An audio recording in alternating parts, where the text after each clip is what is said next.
अवधूत चिंतन श्री गुरुदेव दत्त श्री स्वामी समर्थ। माझ्या सर्व स्वामी भक्तांना आणि सर्व स्वामी बांधवांना उदंड आयुष्य लाभो ही स्वामी चरणी प्रार्थना। चला तर मग पाहूया काय आहे तुमच्यासाठी स्वामी संदेश आणि स्वामीचे मार्गदर्शन। शांतपैकी खालीलपैकी एका पर्यायाला स्पर्श करा आणि बघा स्वामी आज तुम्हाला कोणतं मार्गदर्शन करत आहे। माझ्या प्रिय स्वामी भक्तांनो, अंतःकरणातून काही गोष्टी सांगत आहे, जीवाचे रान करून ऐका आणि त्यातला अर्थ नीट समजून घ्या। तुझा सध्याचा काळ किंवा तुझा भूतकाळ हा खूप संकटांनी भरलेला होता, पण मला देवाला सर्व काही कळतं। त्याचे तुझ्यासाठीचे हेतू नेहमी उत्कृष्ट आणि तुला सुखी समाधानी करण्यासाठी असतात। भगवंताला प्रत्येक भक्त प्रिय असतो। तुझी वेळ येत आहे, तुझ्या ज्या मनात चालू आहे ते होणारच आहे। तुला जे काही अनुभव घ्यायचे होते ते तू घेतला आहे। तू यापुढे तुझा त्रास, तुझ्या वेदना, तुझे संकट सर्व संपणार। आजपासून तुझ्या आयुष्यात नवीन दरवाजा उघडेल आणि आता सर्व काही बदलणार।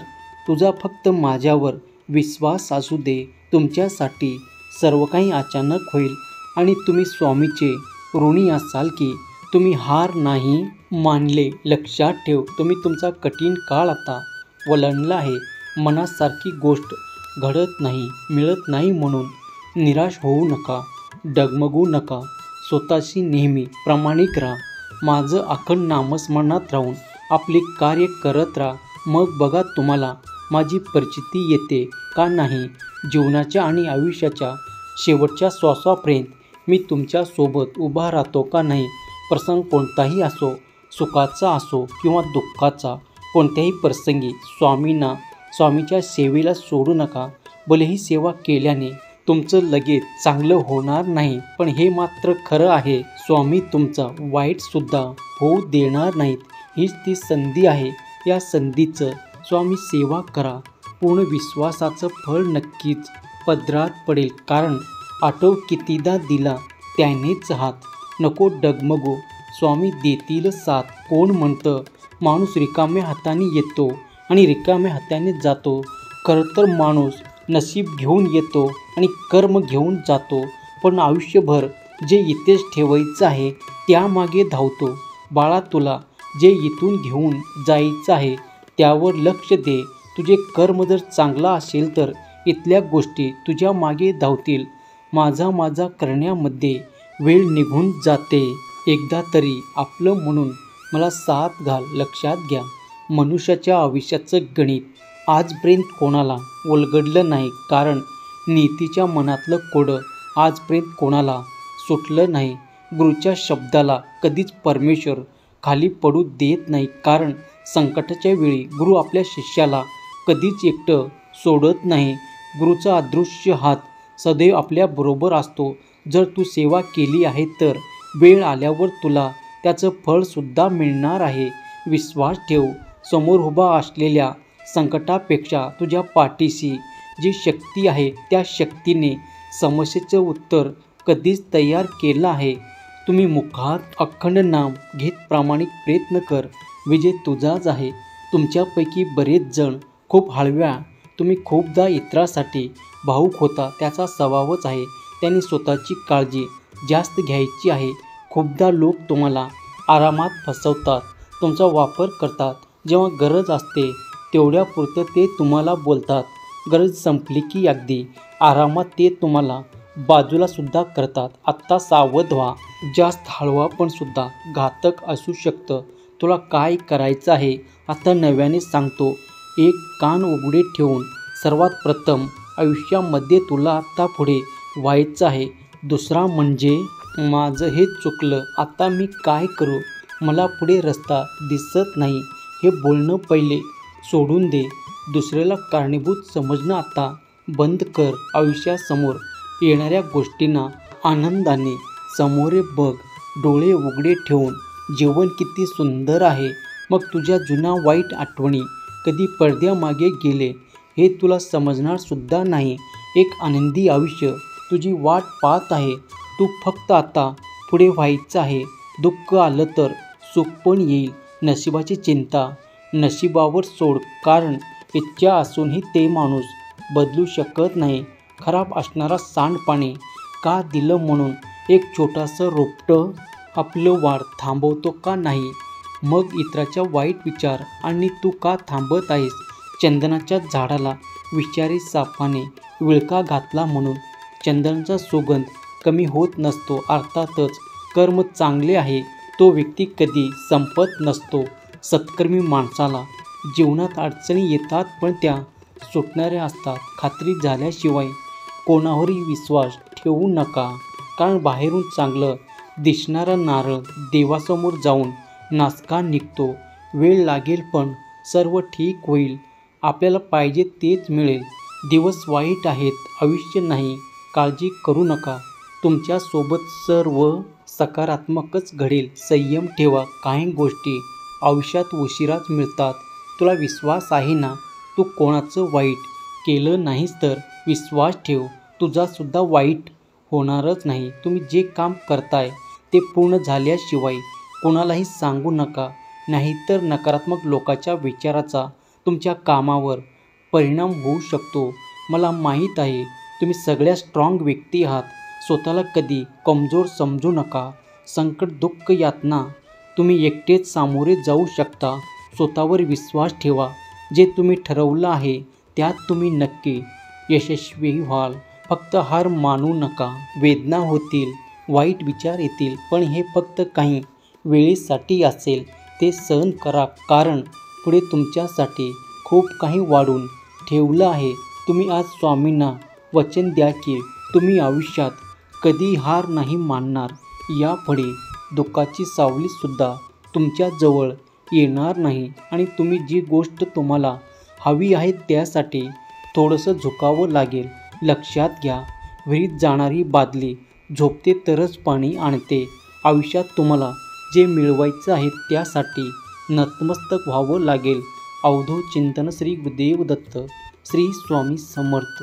जर तुमच्या या शक्तीवर विश्वास असेल तर आत्ताच आपल्या चॅनलला सबस्क्राईब करा आणि एक लाईक करायला विसरू नका. लक्षात ठेवा, तुमचं एक लाईक प्रेरणा देतो आणखीन स्वामी संदेश बनवण्यासाठी.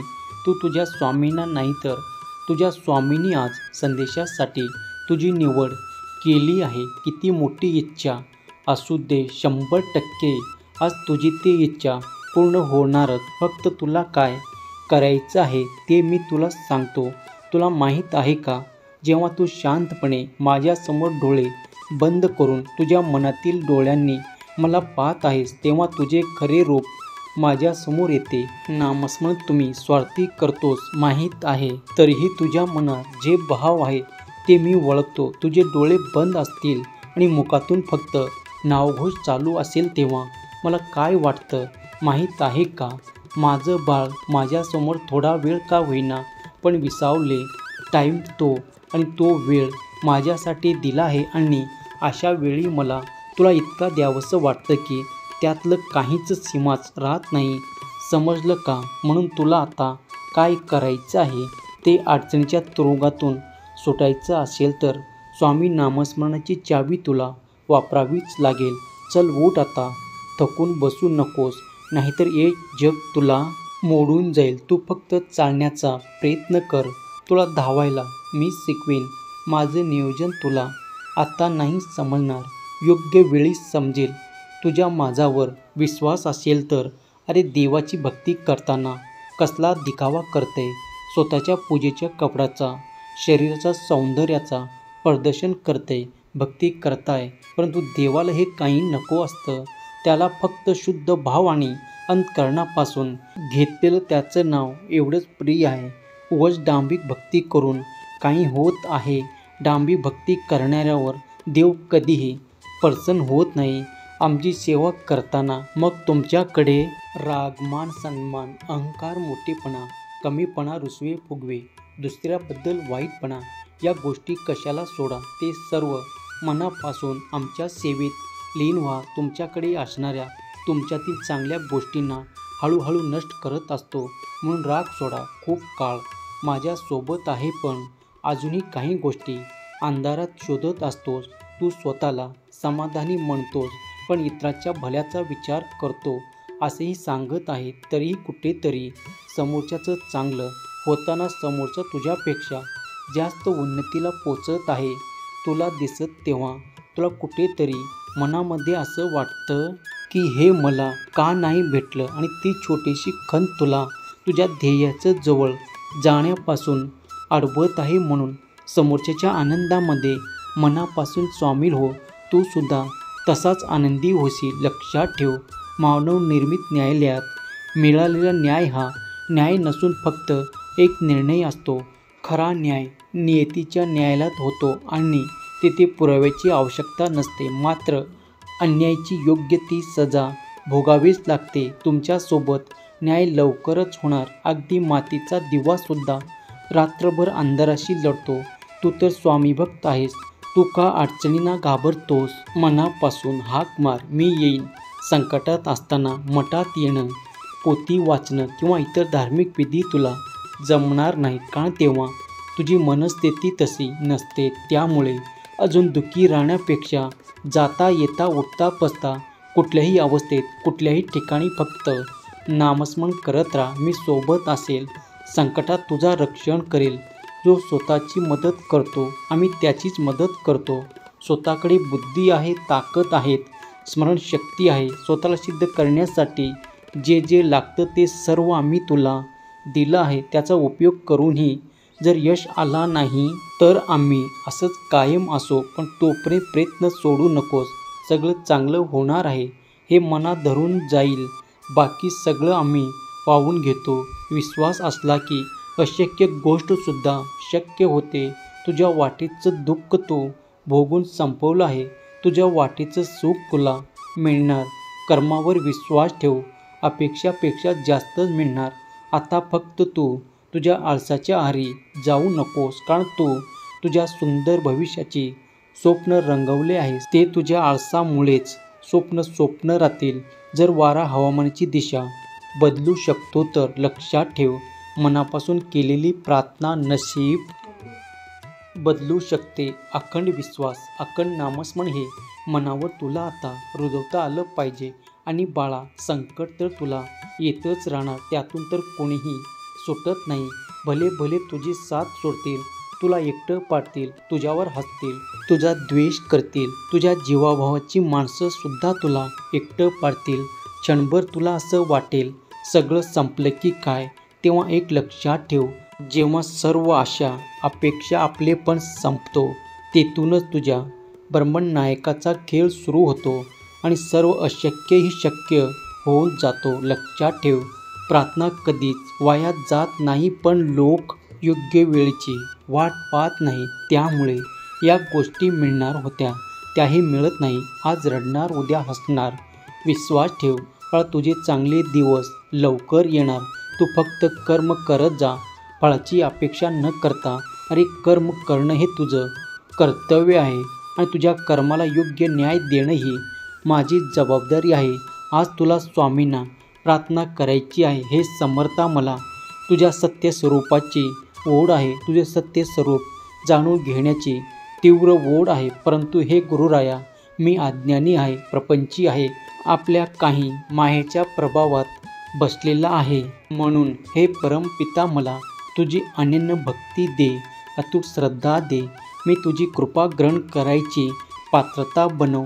हे दत्तात्रेय, तूच करू शकतोस, कारण चराचरात तुझी सत्ता आहे. ही प्रार्थना तुमचं नशीब बदलेल.